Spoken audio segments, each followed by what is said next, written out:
So you're working out multiple times a week. Let's say you're doing legs on Monday and then legs again on Thursday. Should you be doing the same exercises on both of those days? Or should you be changing up the exercises between those 2 days? Well, let's cover it right now. Let me give you some background knowledge first. Your strength and your muscles can be challenged in many different ways. You don't just challenge your muscle in one way. For example, you can challenge your muscles in different positions, and let me explain what this might mean. Let's say you're doing a hip thrust, for example. A hip thrust challenges your muscle in the shorten position, because at the very top, when you're squeezing your glutes, that is when the movement is the hardest, and that's where your muscle gets challenged in that shortened position. Versus, let's take something like a Romanian deadlift, for example. That movement challenges your glutes in the lengthen to mid position, because when you get to the bottom of an RDL, as you're starting to get out of the bottom and starting to come back up, that's when your glutes have the most tension on them and it's the hardest for them to do that work. Whereas when you start to stand up in the shortened position, the movement is not really that hard. You're just standing up with some weights in your hands. It's harder like on your grip than it is for your glutes. So that's one example. You can also challenge your strength at different parts of the rep. So let's take a tricep extension just as an example.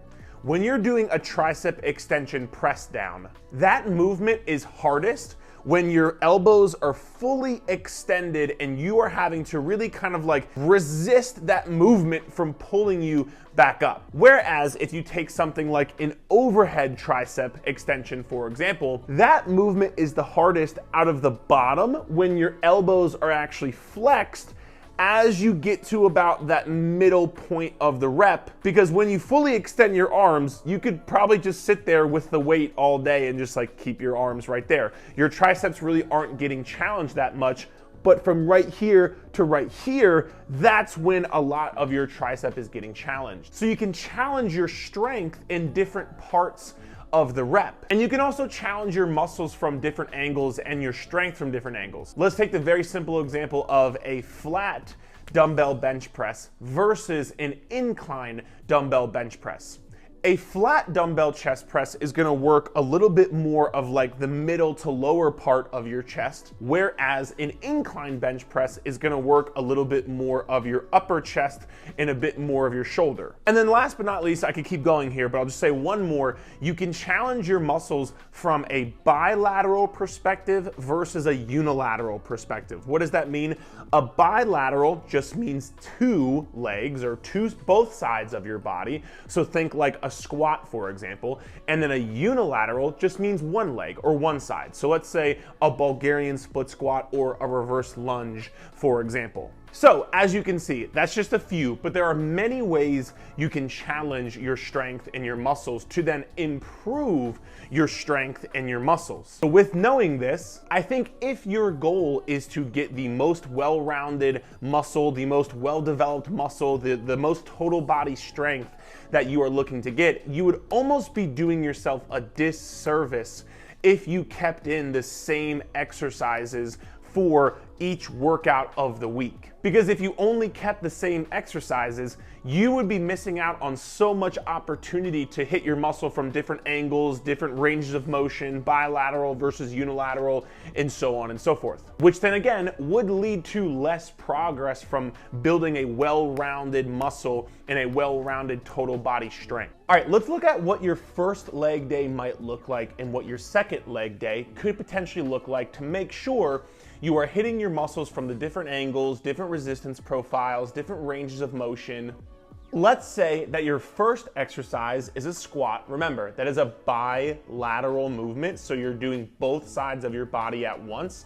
That is a squat movement pattern that you could simply, on your second leg day, just do some sort of unilateral movement for your squat instead. So in this situation, you would be doing a Bulgarian split squat instead, because you're still doing a squat movement pattern. It's just you're doing a single leg squat movement pattern instead. All right, keeping with this same simple concept, let's say you're doing on your first leg day, you're doing a regular barbell Romanian deadlift. So again, you're doing a bilateral movement and you are using a barbell for this movement.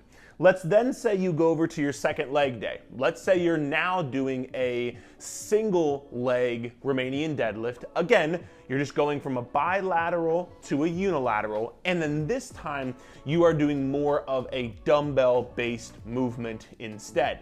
And then let's just say, for example, you wanted to work your quads, right?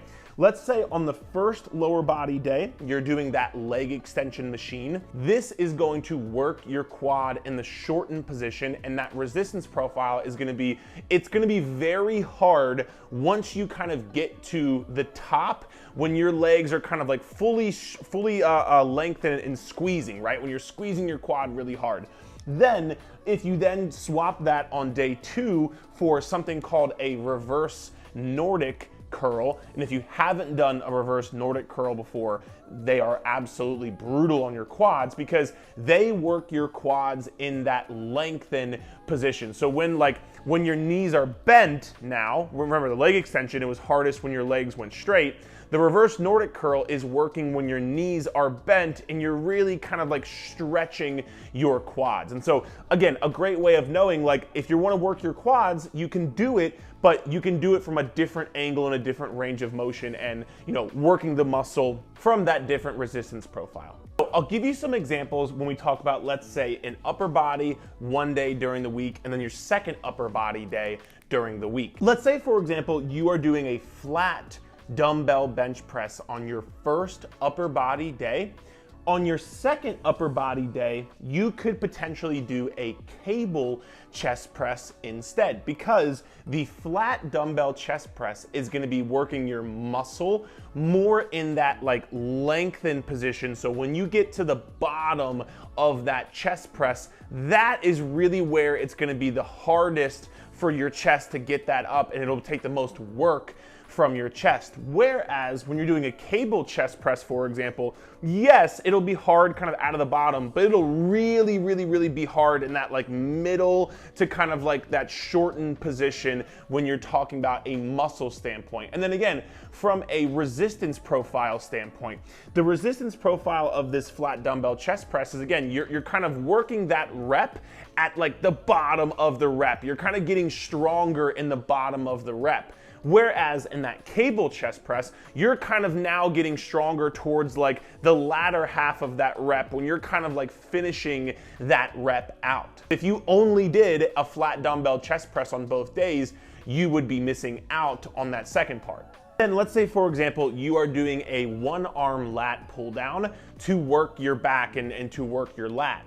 In this situation, you are now changing up the angle at which you are working your lat from, because in this variation right here for the one-arm lat pull down, the angle is coming from above. So that's gonna work your back in a little bit different way. Whereas when you're doing this one-arm lat row, it's no longer coming from above, it's coming from kind of directly in front of you. So while this is still going to work your back, it is gonna work a different part of your back because it's working it from a little bit of a different angle. And then one last example for upper body. Let's say on your first upper body day, you're doing what is called a spider curl, as you can see right here, where your shoulders and arms are kind of in front of you. This is working your muscle in that shortened position that we kind of talked about earlier.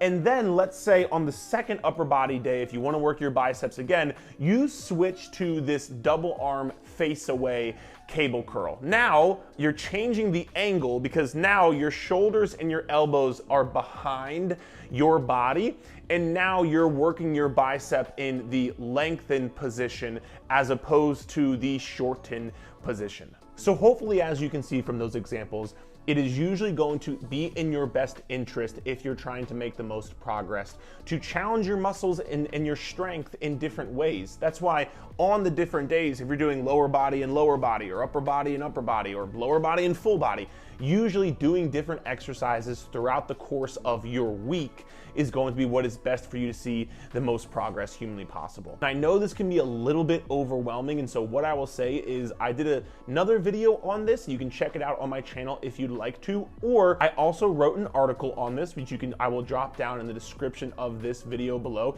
You can feel free to check that out. And the last thing I will say is if you're just like, man, I don't know, can you just make a workout program for me, Eric, and I'll follow it? I do that as well. You can head to erfclubhouse.com. You can join up inside of my Clubhouse. That's where I have all of my training programs. We make a new training program every single month that you will be able to have access to, and all of it will be taken care of for you. You won't have to like think or worry about like how to create your own program. It'll all be right there for you if you're somebody who might be looking for that as well. Hope this video helped you. If you have questions, drop them below. Make sure to subscribe to the channel if you found this helpful. Give it a thumbs up, and we'll chat soon.